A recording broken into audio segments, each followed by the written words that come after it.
మన ప్రభువైన యేసుక్రీస్తు పరిశుద్ధ నామములో ఈ పాడ్కాస్ట్ ద్వారా వాక్యం వింటున్న ప్రతి వారికి నా హృదయపూర్వకమైనటువంటి వందనాలు. ప్రపంచంలో మనం గమనిస్తూ ఉంటే తరతరాల నుండి నేటి వరకు మనిషి బహుగా వేదన పడుతూ ఇబ్బంది పడినటువంటి సన్నివేశాలు మనం జ్ఞాపకం చేసుకోవాలనుకుంటే వాటిని మనం ఒక మాటలో చెప్పొచ్చు, అవి తెగుళ్ళు. తెగుళ్ళు అనగా అప్పటి వరకు లేనటువంటి క్రొత్త రోగాలు, క్రొత్తగా వచ్చేటువంటి రోగాన్ని తెగులు అని అంటారు. ఇప్పుడు ఇటువంటి తెగుళ్ళు మనం చూసినట్లయితే పూర్వంలో ప్లేగు గాని, హెచ్ఐవి గాని, క్యాన్సర్ గాని, ఇలా ఎన్నో రకాలైనటువంటి కలరా అని, స్వైన్ ఫ్లూ అని, బ్లాక్ డెత్ అని, ఇలా మనం చూస్తూ ఉంటే ఎన్నో ఉన్నాయి. క్రొత్తగా మనందరికీ తెలిసినటువంటి మన కళ ముందు కలిగినటువంటి ఒక తెగులు గురించి మనం మాట్లాడుకోవాలనుకుంటే అది కరోనా. ఇవన్నీ అప్పటి వరకు లేనటువంటి ఒక క్రొత్త రోగాన్ని ఈ ప్రపంచంలోకి తీసుకొచ్చినాయి. కానీ వీటన్నిటికంటే కూడా చాలా భయంకరమైనటువంటి ఒక అంటువ్యాధి వచ్చింది. దానికి ఏ మనిషి కూడా ఇప్పటికీ మందు కనుగొనలేకపోయాడు. అది సృష్టి ఆరంభము నుండి ఉన్నటువంటి ఒక తెగులు. ఇప్పుడైతే వచ్చిన వాటికి కొన్ని రోగ నిరోధక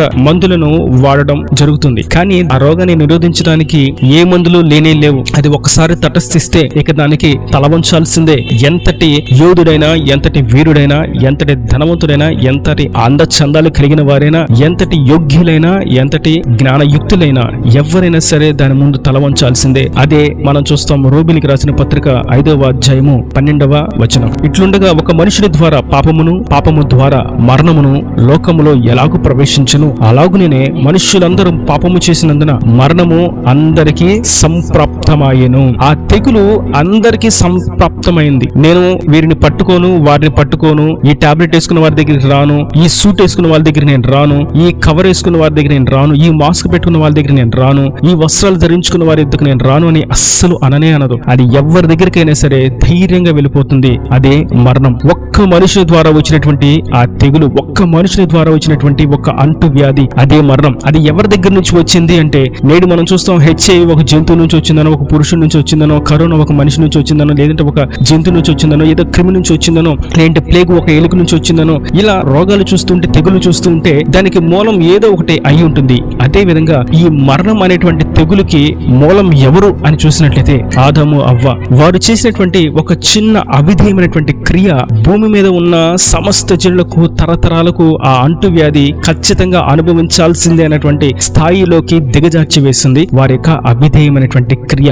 ఏమిటి అవిధేయమైనటువంటి క్రియ అంటే దేవుడు ఒకే ఒక మాట చెప్పాడు, అయ్యా ఈ తోట అంతా, ఈ భూమి అంతా నీ స్వాధీనంలో ఉంది, నీ అధికారంలో ఉంది, నీ కాళ్ళ క్రింద పెట్టాను, జంతువులను, భూ జల రాశులను అన్నిటిని కూడా నీ పాదాల క్రింద పెట్టాను, అవన్నీ నీ మాట వింటాయి, అన్ని నీ సొత్తులో ఉన్నాయి, నీ స్వాధీనం చేశాను, అన్నిటినీ ఏలు అని చెప్పి, కానీ ఒక్క పని మాత్రం నువ్వు చేయొద్దు, ఈ మధ్యలో ఉన్నటువంటి చెట్టును మాత్రం నువ్వు ముట్టొద్దు, ఆ ఫలమును అస్సలు తినొద్దు అని స్పష్టంగా సెలవిస్తే దానిని తిరస్కరించి దేవుని మాటను తృణీకరించి వారు ఆ పాపము చేయడానికి, ఆ ఆజ్ఞను మీరడానికి, క్రమమును తప్పి అక్రమము చేయడానికి అడుగు వేసిన వారే మరణం అనేటువంటి ఒక తెగులును, ఒక అంటు వ్యాధిని వారు పొందుకున్నారు. అది ఆదాము నుంచి, అవ్వ నుంచి వారి కుమారులకు, వారి సంతతికి, తరాలకు, తరతరాలకు నేటికి కూడా ఆ మరణం వస్తూనే సంప్రాప్తమైంది. ప్రభు ఈ రోగమునకు ఒక పులి స్టాప్ పెట్టడానికి, ఈ రోగము నుంచి, ఈ అంటు వ్యాధి నుంచి, ఈ బలహీనత నుంచి, ఈ రోగం లేనటువంటి ఈ భయంకరమైనటువంటి తెగులు నుంచి, మరణం నుండి ప్రజలను రక్షించడానికి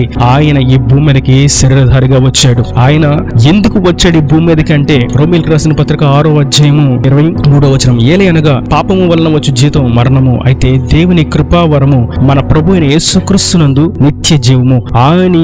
ఆయన యొద్దకు, ఆయన చెంతకు చేరినట్లయితే, ఆయన నీడలకు వచ్చినట్లయితే ప్రభు సెలవిస్తున్నారు, మీకు నిత్య జీవాన్ని ఇవ్వడానికి నేను ఈ భూమి మీదకి వచ్చాను.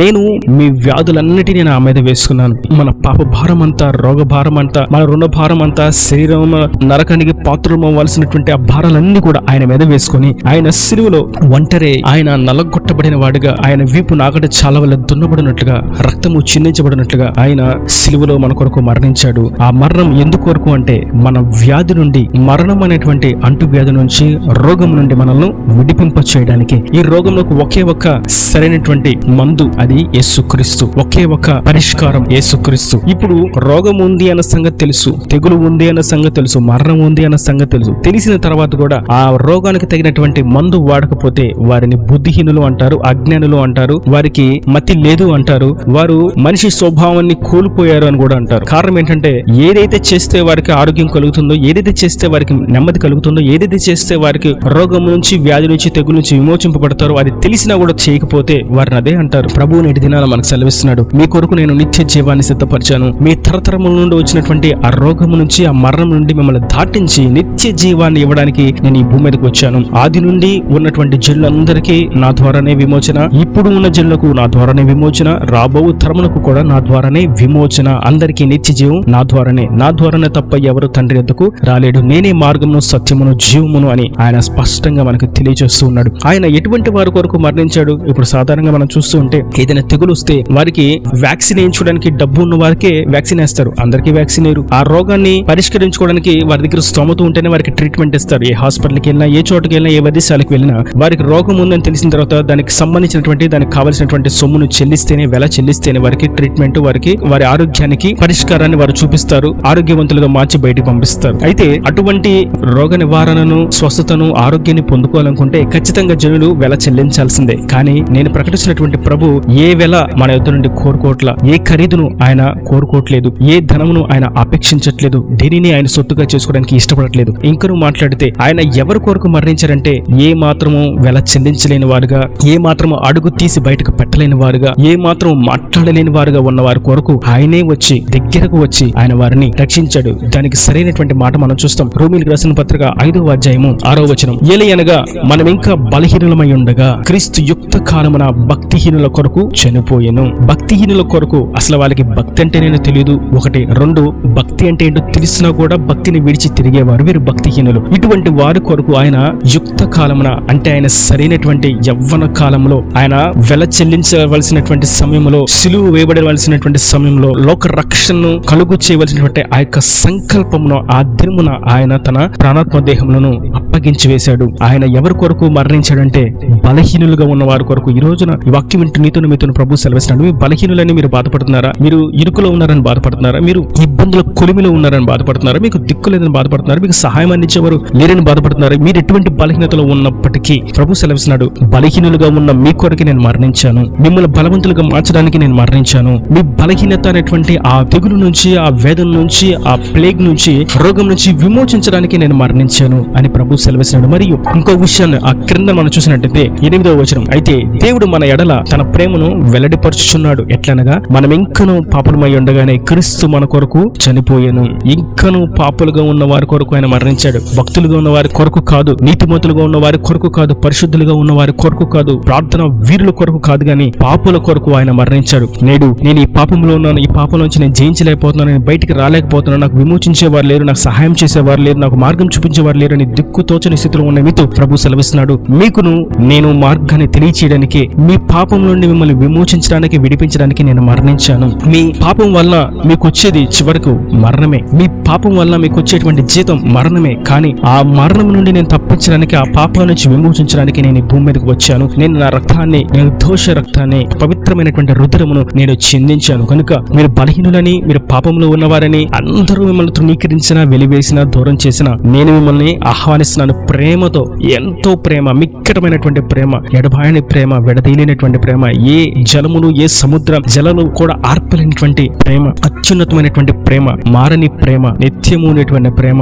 ఎవరు చూపించలేని ప్రేమ, ఎన్నడూను తరిగిపోని ప్రేమ, ఎనలేని ప్రేమ, అత్యున్నతమైనటువంటి ప్రేమ, శక్తివంతమైనటువంటి ప్రేమ, మనల్ని సజీవులుగా ఆయన స్వరూపులకు మార్చి నిత్య రాజ్యానికి తీసుకెళ్లేటువంటి ప్రేమ, మన పాపములను, బలహీనతల అంతటి నుంచి విడిపించి, విమోచించి, రక్షించి, శుద్ధినిగా చేసి ఆయన సన్నిధిలో పాత్రులుగా చేసేటువంటి ప్రేమ. ఇటువంటి ప్రేమలోకి ఆయన మనలో ఆహ్వానిస్తున్నాడు. కారణం ఏంటంటే మీకు ఉన్నటువంటి ఆ తెగులు, మీకున్నటువంటి ఆ యొక్క రోగము, మీకున్నటువంటి ఆ యొక్క వ్యాధి నుంచి ఏ మానవుడు, ఏ మనిషి, ఏ శాస్త్రవేత్త, ఏ జ్ఞాని, ఏ ధనవంతుడు, ఏ గ్రహాంతర వాసి ఎవరైనా సరే మీ రోగంకు పరిష్కారము చూపలేరు. కేవలం యేసుక్రీస్తునటువంటి నామంలోనే మీకు రక్షణ, మీకు విమోచన, మీకు విడుదల, మీకు నెమ్మది, మీకు నిత్య జీవం. కనుక మనకు తగిలినటువంటి, మనకు పొందుకున్నటువంటి, మనకు కలిగినటువంటి ఈ యొక్క బాధను బట్టి, వేదన బట్టి, రోగను బట్టి, నిట్టూరుకును బట్టి, పాపాన్ని బట్టి, బలహీనతను బట్టి దుఃఖించక మనకు విమోచన మార్గం ఒకటే అని క్రీస్తు ఎదుగు చేరిన ఎడల ఆయన మీ చింతలని బాపి మిమ్మల్ని నెమ్మదితోనూ, సంతోషంతోనూ, సమాధానంతోనూ